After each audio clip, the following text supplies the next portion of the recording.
Okay, in this video I'm going to be going through Learning Task 5 from G3 of your modules, calculating concrete volumes. This is basically the big math takeaway from G-Line. I'll try and pick out the main points and do a sample problem or two for you. Hopefully that's got you on your own, and then I'll start submitting worksheets for you to complete and hand in. So I'll just scroll through this part briefly. They're talking about always allow for a waste, 5% waste, 10%, depends on what you're doing in the situation.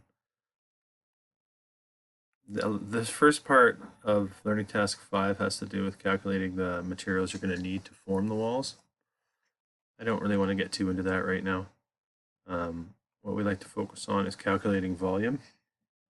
So here's contact area. I'm just going to scroll through this.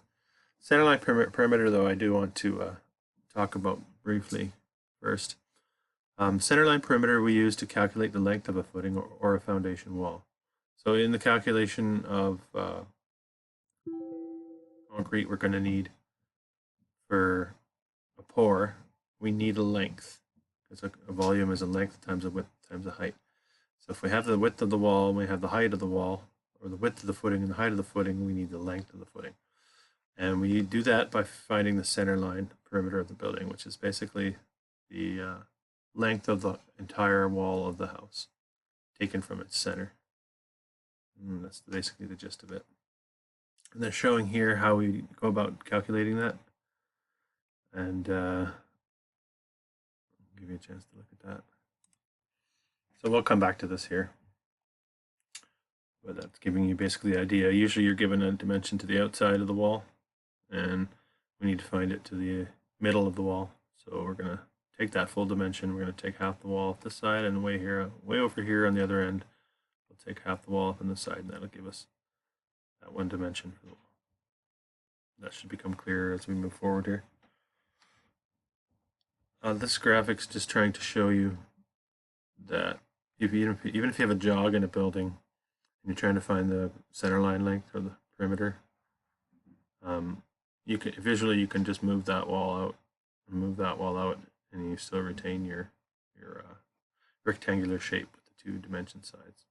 You can also do the addition game where you add this and add that, as long as you've taken into consideration that you've moved to your center line. Whatever works best for you. So here's an example. What do they ask? So if you're not sure what we're looking at in these cutouts, this is the plan view. So we're looking down on the building. This would be the wall of the building. And they give you some dimensions. They give you the cutout, section A. So basically they're cutting this wall vertically, and they're showing you it from the side. So elevation or section view, where you're looking at it like you would in real life, but it's been cut. So we have the footing at the bottom, always wider than the wall, supporting the weight of the wall above it. And we have here the slab, the concrete slab, which would be the area of the inside of the building.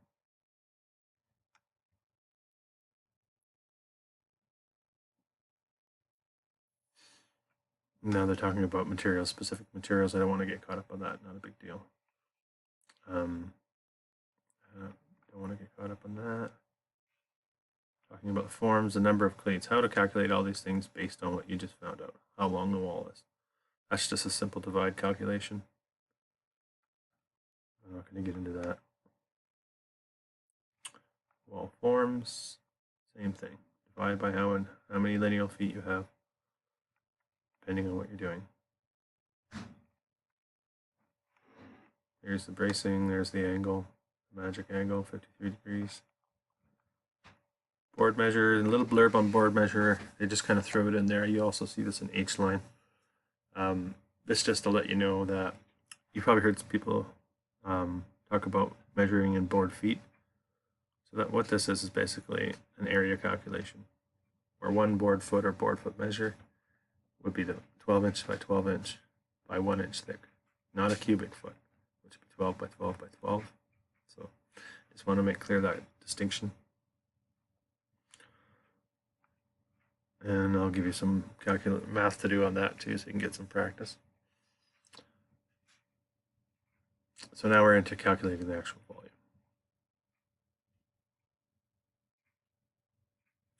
I'll cut right to the chase here.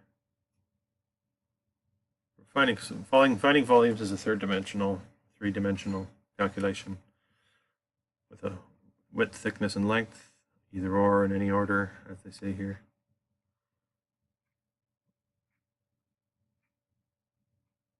Let's see. Important note to make is before you embark on any calculations, make sure you are in the same unit of measurement, whether it be meters, feet, yards. Okay, should know that by now. There's an example. Here's another example of basic volume calculations. Now we're going to figure out how to calculate the volume needed for a concrete foundation for a house, residential.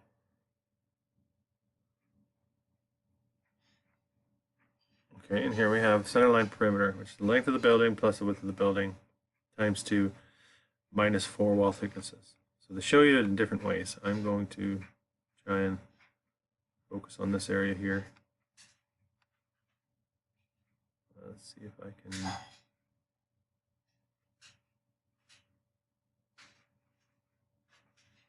Okay. I think I'll try and explain what they did here. Don't want that.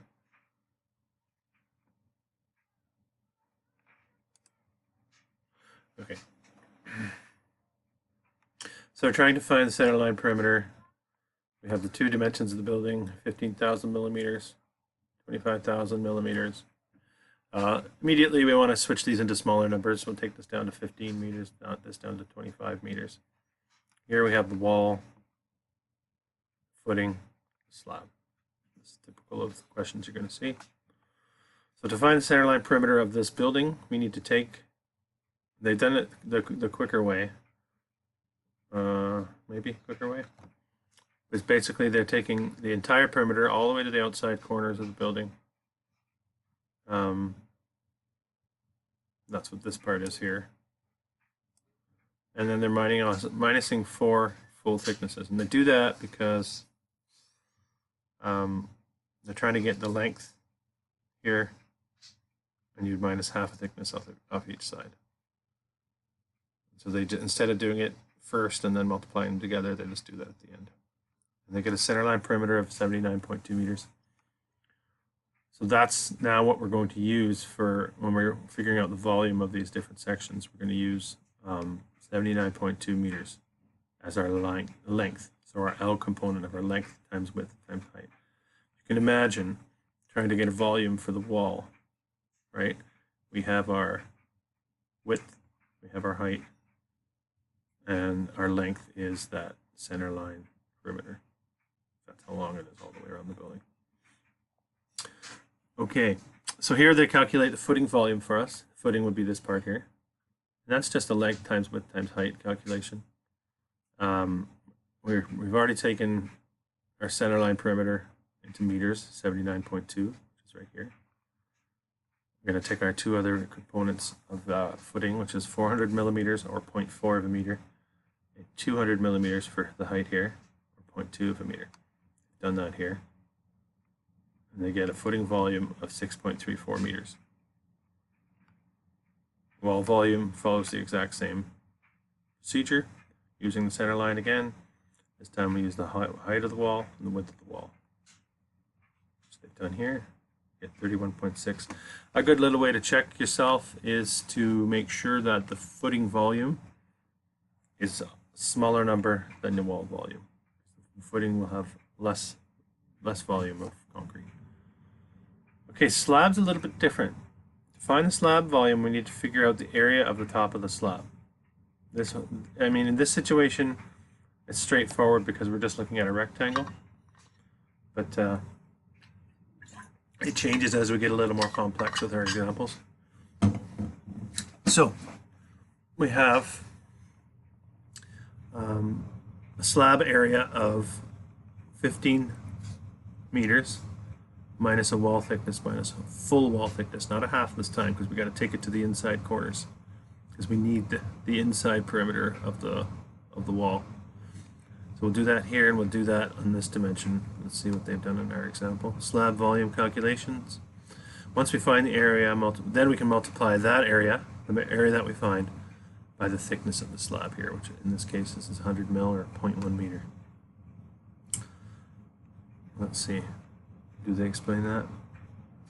So we take the length of the building minus 2 wall thicknesses, like I just talked about. Width of the building minus 2 wall thicknesses. And that gets us the inside dimensions of the walls, which is where the slab's going to be poured. We have the slab area, and after the numbers are crunched, we get 359.16 square meters. Then we just take that area and multiply it by the thickness of the slab, which was 100 millimeters or 0.1 meters, for a total slab volume of 35.92. And then it's just an addition. Add the footing, add the walls, add the slab, our total amount of concrete needed for the situation. Sample problem 2, very similar. The wrinkle comes when you're calculating the slab. So in this case, we always start with the center line perimeter.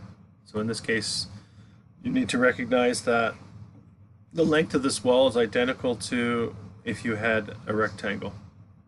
Because you can move this wall out, you move this wall out, and the length doesn't change the same.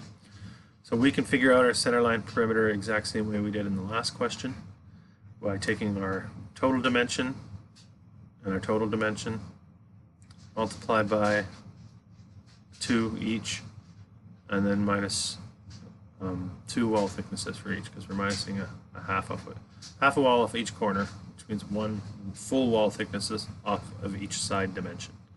Hope that's not too much of a mouthful. Okay, and after that, once we get our center line, then it's the same, and it's just plugging in numbers here. Again, we have the cutout of the wall, the footing, slab. Even though there's a jog in the corner of the building, the center line perimeter is calculated the same way as what I just went over. So our center line perimeter comes out to be 126.8 meters. From that, we calculate our footing, center line perimeter, times the thickness. Wall is the same difference, the center line perimeter times the height of the wall times the thickness of the wall. Here's where the slab changes a little bit. So I'm going to go back to the picture. Here's our slab. What we need to recognize is that we can't use that full rectangle as an area, because the area of the slab is actually the full rectangle minus this chunk here. So you can do this in several ways. I'm going to share with you the way I do it. I like to do it. I take 2 rectangles in this case, and I'll add those areas together. So first of all, I will take, let's go with the big rectangle. And if our big rectangle is, let's see, 2400 from outside to outside, then I'm going to minus 2 full wall thicknesses to give me this length here. And then I would get, let's see if I can write this in.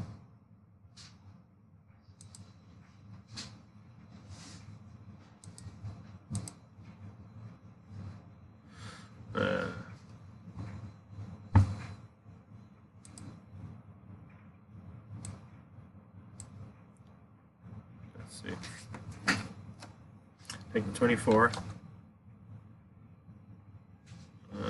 That's the meters up above, minus 2 wall thicknesses, which is 300. So I'm going to add those together right now. 0.3 of a meter times 2, 0.6 of a meter. So 23.4 meters wide.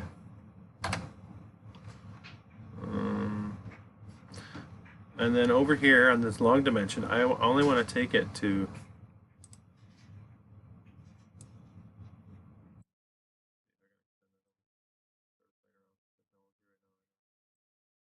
cutting these 2 areas in half. basically.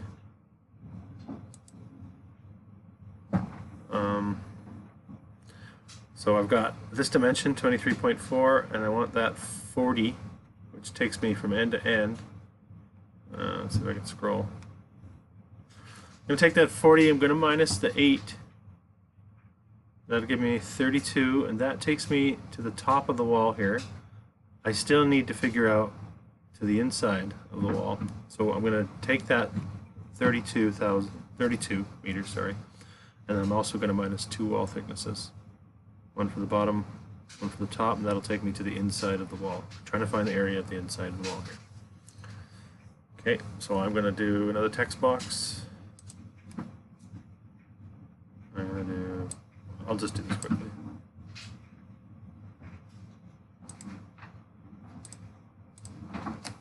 So I've taken the 40 meters minus the 8, gave me 32 meters. Now I'm going to minus 2 wall thicknesses, 0.6, like I did above.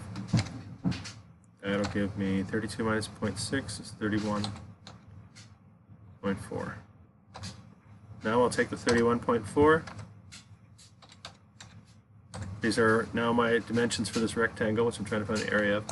I'm going to multiply that by 23.4. Just check on my calculator here.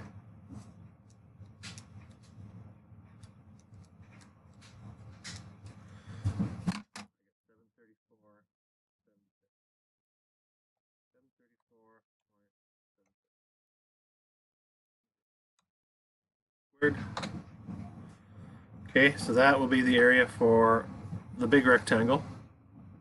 We also need the area for the small rectangle.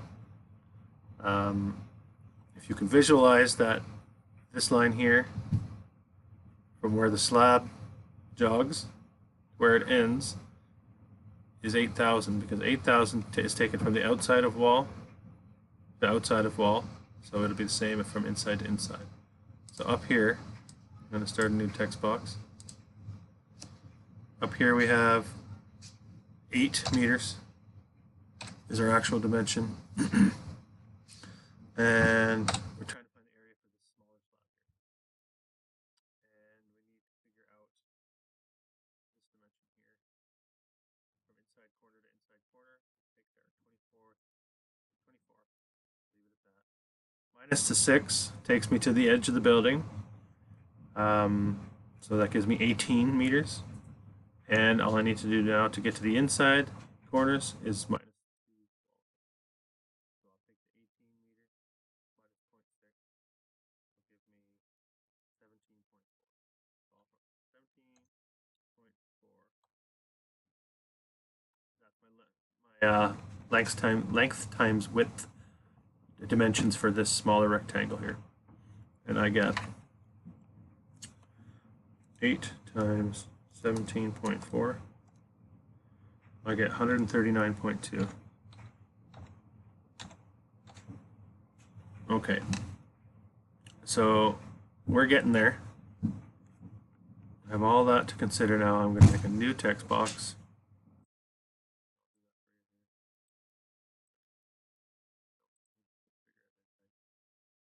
So finding the volume of the slab.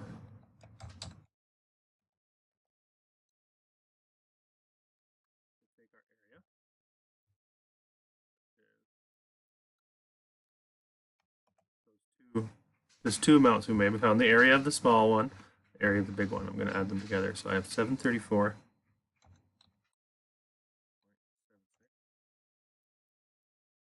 plus 139.2. Again, it's a proportional thing. You can visualize these 2 numbers and check if you're on the right track. Volume of the slab equals the area of the slab times the thickness. So the area is these 2 numbers. I'm going to put them together in my calculator here.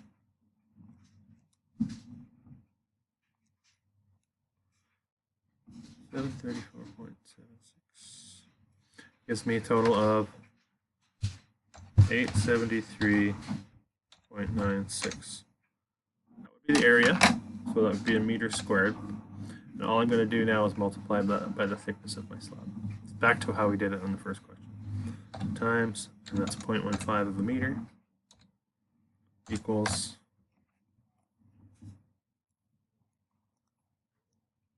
131.094 meters cubed.